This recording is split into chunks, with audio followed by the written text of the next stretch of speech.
Alors, ce qui m'a beaucoup frappé pendant des années, où j'ai travaillé sur cette question de la beauté, et c'est ce que j'ai voulu évidemment faire vivre dans ce livre, c'est l'idée, c'est à quel point la beauté n'est pas superficielle, contrairement à ce qu'on pourrait croire.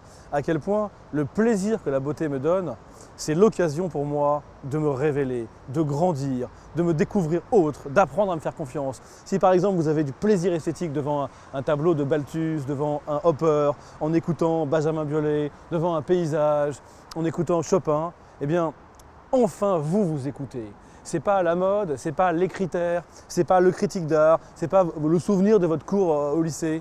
Enfin, vous réapprenez à vous faire confiance. Dire c'est beau, c'est enfin utiliser l'émotion comme unique critère. Donc ça, c'est la première idée pour laquelle la beauté n'est pas superficielle et pour laquelle aussi on en a besoin. On a besoin de réapprendre à se faire confiance. À chaque émotion esthétique, il y a un gain nouveau en estime de soi. J'apprends que ce que je ressens, c'est le critère et c'est très important.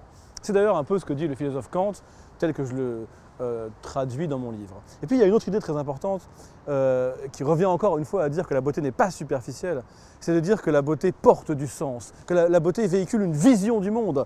Je veux dire, quand vous êtes un bourgeois légaliste et que vous adorez des films de gangsters, parce que vous dites esthétiquement c'est beau, l'esthétique, les dialogues, les couleurs, la musique, en fait vous voyagez dans une autre vie possible, vous ouvrez grand votre rapport aux valeurs, vous vous découvrez plus grand que vous ne le pensiez. De même, si vous êtes quelqu'un qui pensait que la vie a du sens, que perdre sa mère c'est horrible, et que vous lisez L'étranger de Camus et que vous trouvez que c'est un beau livre, c'est la beauté qui compte, alors qu'il semble insensible à la mort de sa mère et que l'existence semble absurde, vous découvrez que vous êtes un peu plus un homme de l'absurde vous aussi que vous ne le pensiez. Donc à chaque émotion esthétique, on s'agrandit, c'est l'agrandissement de l'intériorité. Et c'est pour ça que ça nous sauve de la crispation identitaire, ça nous sauve de cette réduction qui voudrait dire moi je suis telle personne, avec telle fonction sociale, avec tel nom, né à tel endroit. À chaque émotion esthétique, on se découvre plus grand que ça. Et évidemment, on se rapproche aussi d'autres visions du monde, d'autres rapports aux valeurs. Donc c'est l'agrandissement de l'intériorité. Et puis surtout, je dirais, c'est l'accueil du mystère. Parce que quand vous avez une émotion incroyable devant les montagnes, enneigées avec du soleil, quand vous écoutez un morceau de hip-hop et que vous ne comprenez pas pourquoi ça vous touche tant, eh bien, vous ne savez pas, au fond, pourquoi c'est beau. Et pourtant, vous aimez ne pas savoir. Et c'est ça que j'ai voulu vraiment montrer dans mon livre, c'est à quel point ce qui nous rend malheureux, c'est de vouloir tout expliquer, tout comprendre, tout savoir, tout rationaliser.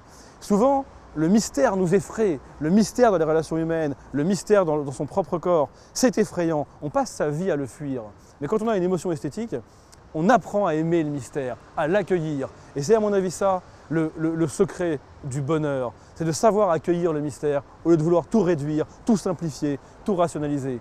Et c'est de ça dont la beauté nous sauve. Elle nous sauve de l'incapacité à nous écouter, à nous faire confiance. Elle nous sauve de la réduction identitaire.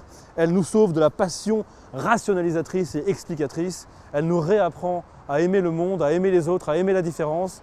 Elle nous réapprend à accueillir tout ce que d'habitude on fuit. Et c'est pour ça qu'on en a tellement besoin.